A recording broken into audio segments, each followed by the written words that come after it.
Sir, இந்திய அரசாங்கத்துல 1000 கோடி ரூபாய்க்கு மேல நிதி ஒதுக்கக்கூடிய திட்டங்கள் ஒரு 150 மேஜர் திட்டங்கள் இருக்குது சார்.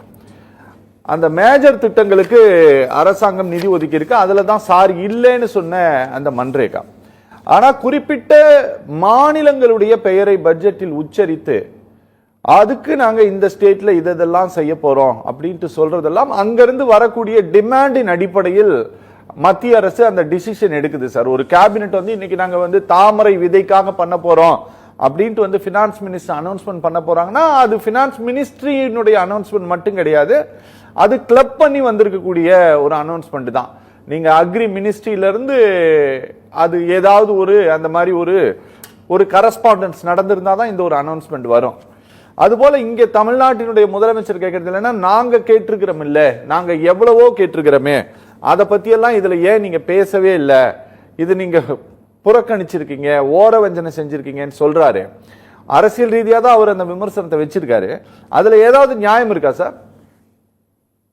இல்ல, இது பட்ஜெட் பொறுத்தளவுல நம்மளுக்கு மொத்தம் 28 மாநிலங்கள் பிளஸ் 8 யூனியன் டெரிட்டரிஸ் அப்படின்னு பார்க்கும்போது 36 மாநிலங்கள் கொண்ட அது எல்லா மாநிலங்களையும் எல்லா காலகட்டத்திலயுமே அதுல பட்ஜெட்டுக்குள்ள கொண்டு வர முடியாது. சரி, இது கடந்த இப்போன்னு இல்ல, கடந்த காலங்கள்ல கடந்த 50 ஆண்டுகள் நம்ம வரலாறு எடுத்து பார்த்தாலுமே ஆளுங்கட்சி மத்தியில இருக்கும்போது எதிர்த்தரப்புல இருக்கக்கூடிய கட்சிகள் ஆட்சியில இருக்கக்கூடிய மாநிலங்களுக்கு நிதி இது பிளானிங் கமிஷன் காலத்துல இருந்தே இந்த குற்றச்சாட்டுகள் மாறி மாறி இருந்து கொண்டிருக்கு.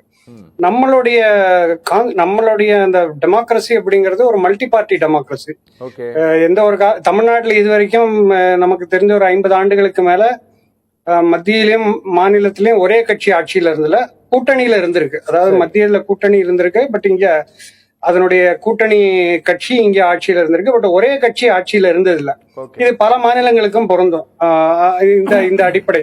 சோ இது போன்ற ஒரு காம்ப்ளிகேட்டட் ஒரு பொலிட்டிக்கல் ஒரு டெமோக்ரஸி அப்படின்னு எடுத்து பார்க்கும்போது இப்ப யுஎஸ் மாதிரி நாடுகள் பைபோலார் தான், ஒரே ரிப்பப்ளிகன் டெமோக்ராட்ஸ் அந்த மாதிரி சூழல் இல்லாம ஒரு எம்பி இருக்கக்கூடிய கட்சி கூட நாடாளுமன்றத்துல இருக்கு. அதனால இது போன்ற தீர்வுகள், இது போன்ற சிக்கல்களுக்கு இது வருடம் இது பட்ஜெட்ல கொண்டுதான் இருக்கும். இந்த மாநிலங்கள் குறிப்பிட்ட மாநிலங்கள் இல்ல ஆளுங்கட்சி இல்லாத மாநிலங்கள் புறக்கணிக்கப்பட்டிருக்கு அப்படிங்கிறது. பட் திட்டங்கள் கொண்டுதான் இருக்கு. கடந்த காலங்கள்ல 10 ஆண்டுகளா பார்க்கும்போது திட்டங்கள் பரவலாக, அதாவது சென்னையை பொறுத்த அளவுல ஒரு இம்பார்ட்டன்ட் மெட்ரோ அப்படிங்கறதுனால பல திட்டங்கள் சென்னை உள்ளடக்கிய திட்டங்கள் வந்திருக்கு, மெட்ரோ திட்டங்கள்லாம் வந்திருக்கு. அது ஒவ்வொரு ஆண்டுமே அதை தமிழ்நாடு பற்றிய குறிப்புகளோ இல்ல வேற எந்த மாநிலம் பற்றிய குறிப்போ இருக்கணுங்கிற ஒரு தேவை இருக்காது, அத்தியாவசியம் இருக்காது. அது மட்டும் இல்லாம பட்ஜெட் பொறுத்தளவுல அதுல அரசியல் கலப்பு அப்படிங்கிறது இருந்து கொண்டுதான் இருக்கு. ஏன்னா அவங்களுடைய ப்ரையாரிட்டி, இப்ப மத்தியில இருக்கக்கூடிய ஆட்சியுடைய அந்த கட்சியுடைய ப்ரையாரிட்டி, அவங்க எந்த மாநிலங்களுக்கு முக்கியத்துவம் கொடுக்கலாம், இது தேர்தல் அரசியல் சார்ந்ததாகவும் இருக்கலாம். அதை நம்ம மறுக்கவும் முடியாது. அதனால அந்த அடிப்படையில பார்க்கும்போது இதுல கலெக்டிவான விஷயம் என்ன அப்படின்னா, அந்தந்த மாநிலங்கள் அவங்கள்ட்ட இருக்கக்கூடிய எம்பிக்கள், ஏன்னா நம்மளுடைய சிஸ்டமே ஒரு பியூட்டிஃபுல் சிஸ்டம் தான். ஏன்னா எம்பிக்கள் அங்க போய் ரெப்ரசன்ட் பண்றதுக்கான ஒரு தளமா தான் நாடாளுமன்றம் இருக்கு. சோ இது ஒரு கலெக்டிவாக ஒருங்கிணைந்து நம்ம திட்டங்கள் பெறக்கூடிய சூழலும் வரும். சில காலகட்டத்துல மத்தியில ஆட்சியில கூட்டணியில இருந்த திட்டங்கள் தன்னால வரும். அதனால ஒரே மாதிரியான ஒரு அளவுகோலை எல்லா காலகட்டத்திலயும் எடுக்க முடியாது. அங்க மத்தியில கூட்டணியிலேயோ இல்ல அந்த மத்தியில இருக்கக்கூடிய ஆட்சியிலோ இடம்பெறவில்லை அப்படின்னா அதற்கு உண்டான அந்த சலுகைகள் கிடைக்காமலும் போகலாம்.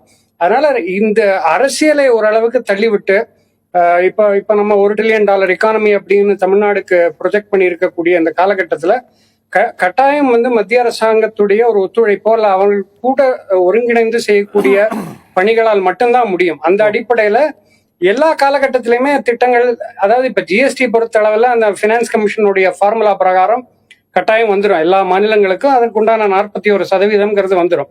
இந்த ஸ்பெஷல் திட்டங்கள் அப்படிங்கிறது அந்தந்த காலகட்டத்திற்கு சூழல். இப்ப பீகாருக்கு கிரீன்ஃபீல்டு ஏர்போர்ட் வந்திருக்கு அப்படிங்கிற ஒரு இது இருக்கு, எலெக்ஷன் இருக்கிறதுனால வந்திருக்கு அப்படிங்கறதுல. இப்ப தமிழ்நாடுக்கு ஏர்போர்ட் கிரீன்ஃபீல்டு ஏர்போர்ட் வந்திருக்கு, கர்நாடகால இருக்கு, பல முக்கிய மாநிலங்கள்ல இருக்கு, பீகார்ல இல்ல. சோ அதனால அந்த திட்டம் அங்க போறதுக்கு நியாயம் இருக்கு. அதுவும் இல்லாம இப்ப சமூக பொருளாதார அந்த இண்டிகேட்டர்ஸ் யாட்ஸ்டிக் எடுத்து பார்க்கும்போது பீகார் இன்னும் பின்தங்கிய மாநிலமா தான் இருக்கு. சரி அதை மறுக்கவும் இல்லை. அதே நேரத்துல பீகாருடைய கூட்டணி கட்சி டெல்லியில இருக்குங்கிறதே மறுக்க முடியாது. அதனால இது ஒட்டுமொத்தமா நம்ம பார்க்கும் பொழுது இன்னும் ஒருங்கிணைப்பு இன்னும் சிறப்பாக இருந்ததுனால் திட்டங்கள் கட்டாயம் வந்துதான் தீரும்.